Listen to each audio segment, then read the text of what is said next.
Hello everyone, I'm Chris from the Learn British English Free YouTube channel. This is a new lesson about British English versus American English, and I'm going to be focusing on some of the key differences in grammar between the two. This was requested by my main man, Fardeen Ahmed from YouTube. Thanks Fardeen for this and for watching my weekly lessons. I've made quite a few about topics to do with British and American English in the past. Please search the channel for further lessons, and I've covered a few of the things that we'll be looking at now. However, this is a more round focus on grammar in general. I've used a couple of resources in preparing for this. One is the book called English Grammar in Use by Raymond Murphy. And another is a very useful post I found on the Cambridge Dictionary website. I've posted the link in the description on the YouTube channel, so please do have a look down there and click on that for more information. There are absolutely loads of differences between British and American English. I've picked 9 of my favourites from the list to explain to you in this lesson. Don't forget as well that the two are interchangeable. What that means is that you will sometimes hear British people using the American terms and American people using the British terms. And another thing I want to say is don't be stressed, because we will always understand, or in the vast majority of the time, what you are saying, even if, for example, if you're talking to me as an English person, you use the American term or the American grammar.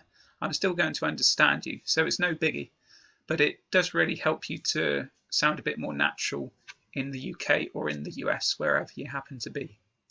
Let's get cracking then with some of these grammar points.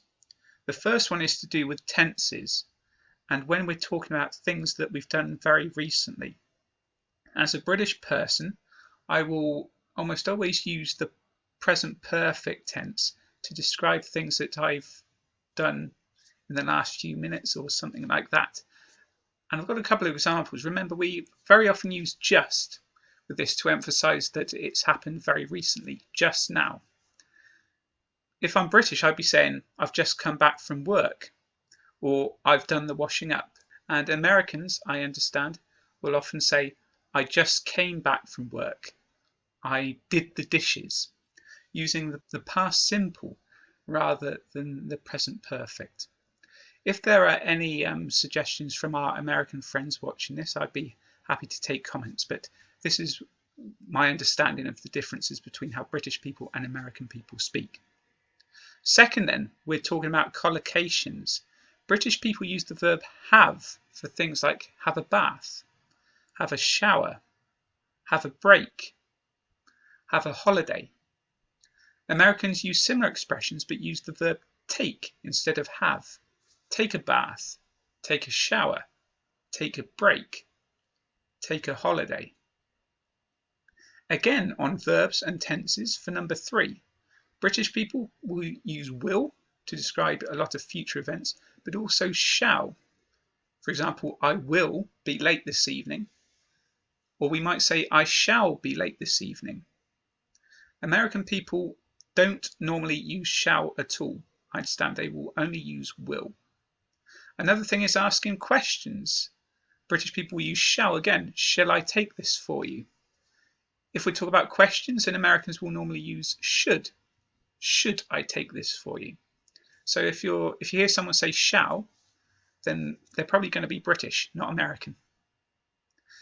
Now it's about questions specifically and the order. We'll talk about short questions using the subject pronoun and the verb. British people tend to reverse the order. So we would say, have you? Isn't she? Someone might say to me, I've done that already. And I'll say, oh, have you? Whereas Americans would do it the other way round. I've done that already. Oh, you have. Or Kristina isn't feeling too well. She isn't? I would say, isn't she? So you hear the difference in the order that the question is structured. Next, talk about nouns, and this is a really common one that you're probably aware of. Certain nouns which normally cover groups of people, for example, family, organisation, team. British people can use either the singular or the plural form of the verbs. For example, the team is playing well, or the team are playing well. They're interchangeable, neither is correct or incorrect. But Americans are much more likely to use the singular rather than the plural. The team is playing well. On to prepositions. Talk about weekends. British people will always say at the weekend or at weekends when describing activities. I would ask you, what are you doing at the weekend? What do you normally do at weekends? Whereas Americans would say, what are you doing on the weekend? What do you normally do on weekends? At for British, on for Americans.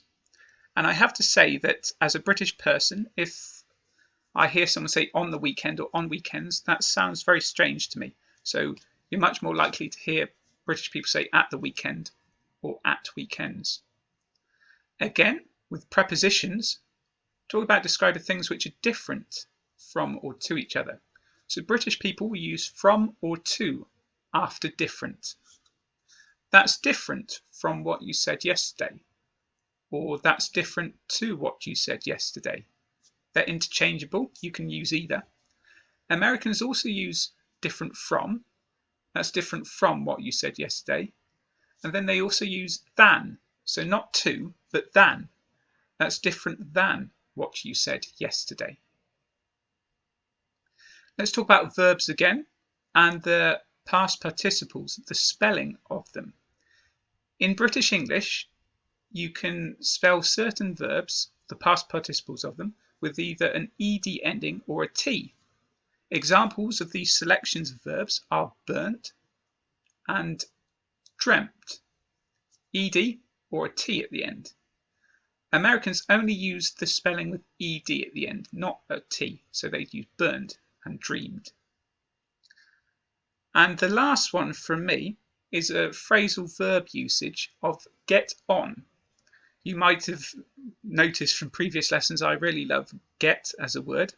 Get on has two very common meanings in British English.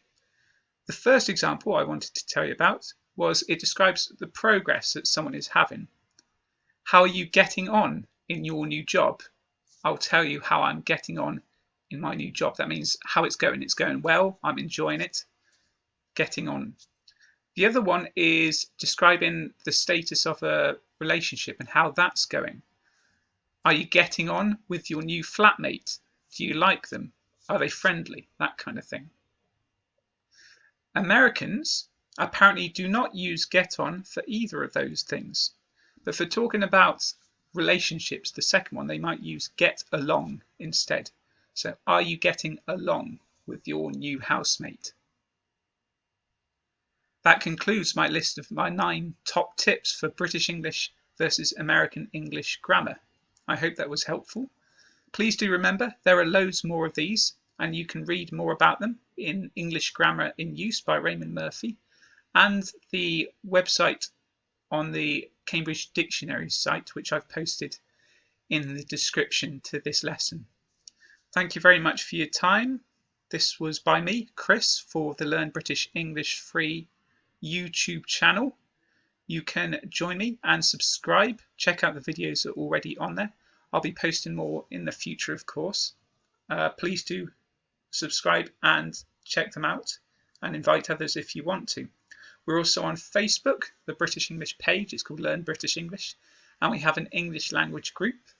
Everyone is welcome, of course. We're on Google Plus and Twitter, Tumblr, and our main website is www.learnbritishenglish.co.uk.